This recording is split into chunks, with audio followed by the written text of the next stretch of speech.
Hello everyone, today we're talking about the manic pixie dream girl trope.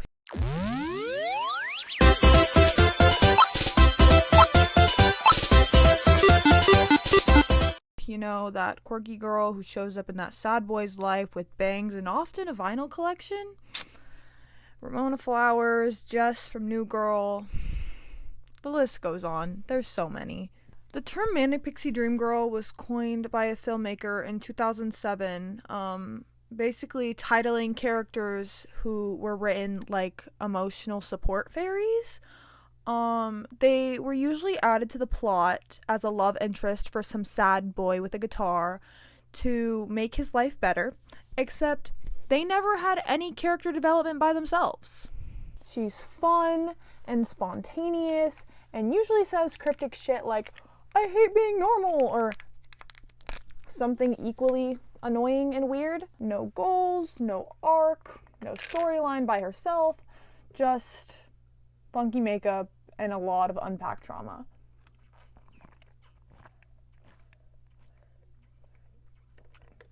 Sorry, I was thirsty. This character is never loved for who she is.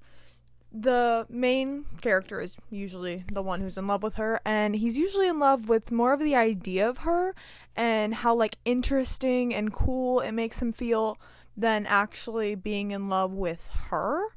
That's my problem with it. It's not about appreciating weird girls, because all weird girls need some love. Take it from me. But it's the fact that they're being fetishized? Am I saying that right? Fetishized? Whatever. It's the fact that they're being put on this pedestal for men to be like, "Oh my god, I want a manic pixie dream girl so bad. I need a manic pixie dream girl to come into my life and save me." Shut up. You're probably racist. You're probably an incel. Shut up. Not to mention, I feel like these manic pixie dream girls also most of the time get changed within their story. For example, Allison from The Breakfast Club, I would consider her a manic pixie dream girl. She has the interesting haircut. She's very preserved and different.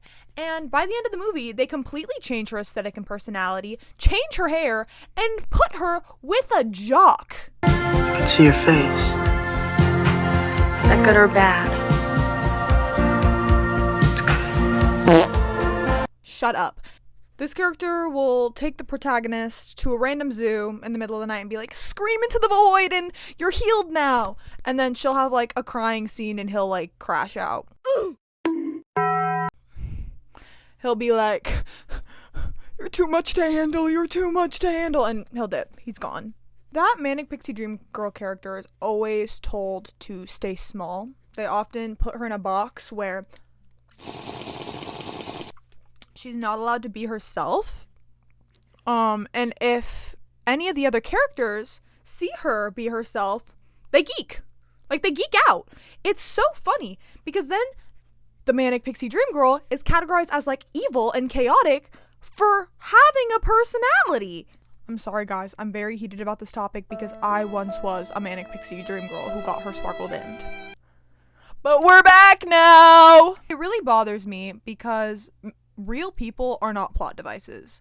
We have feelings, we have personalities, we have our own challenges, and by stereotyping weird girls as manic pixie dream girls, it is genuinely so damaging and quite frankly misogynistic. I don't understand it. I don't understand it. Can we get into like the term itself? Manic pixie dream girl. Being manic is... I dropped my mic. Being manic is not a good thing. Being manic, it's not. It's genuinely not. As someone with bipolar disorder, I have mania episodes, and they're not fun. They are exhausting. They are pressuring. It's one of the worst feelings in the world.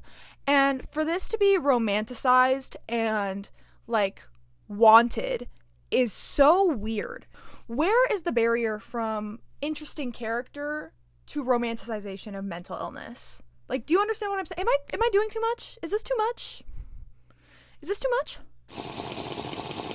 If you want a perfect example of a manic pixie dream girl, look no further than Ramona Flowers. She rollerblades into Scott Pilgrim's life with a million hair colors, 7 evil exes, and a reason for him to live.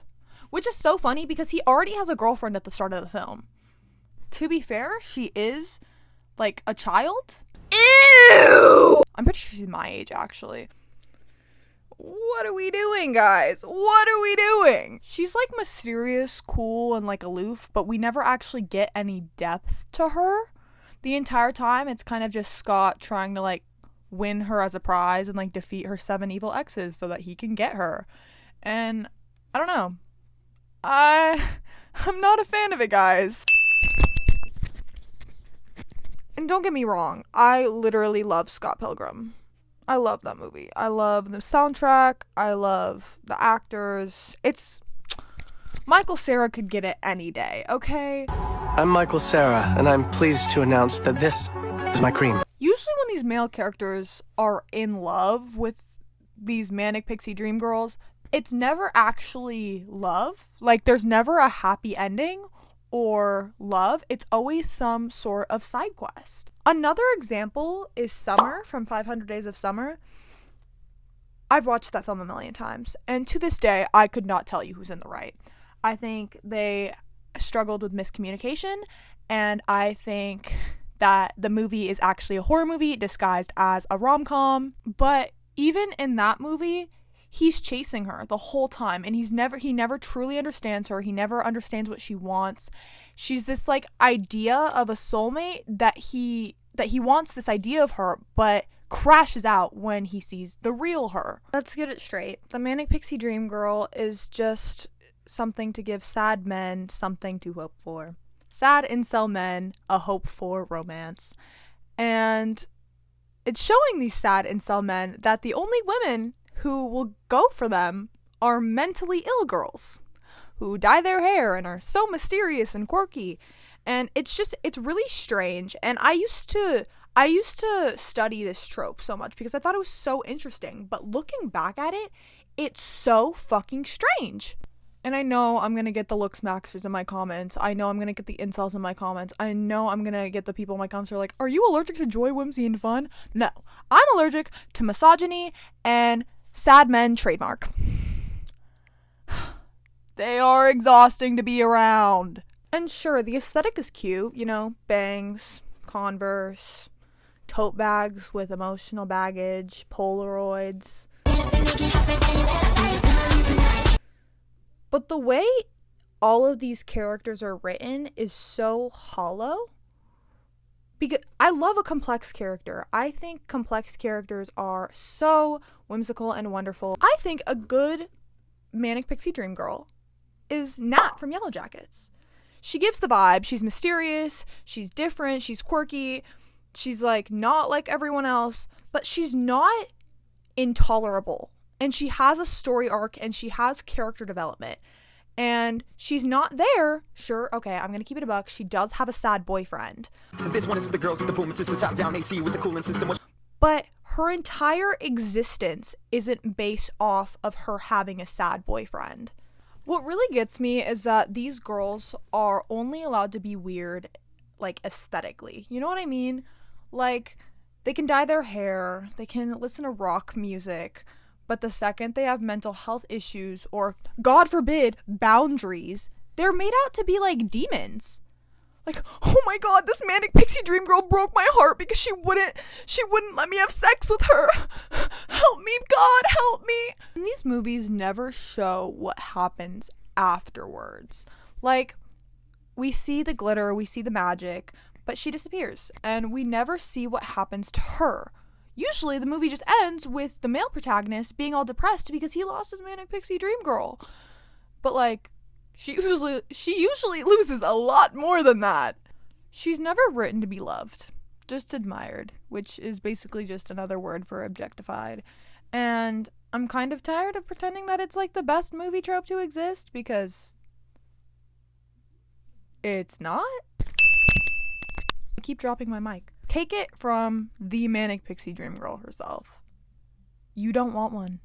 Like, straight up. The only people who can be with Manic Pixie Dream Girls and truly appreciate them for everything they are is lesbians. Lesbians, I love you. Genuinely, I love you. You guys are fantastic. You're doing the Lord's work over here. Yeah, I kind of just wanted to rant. Okay, bye YouTube.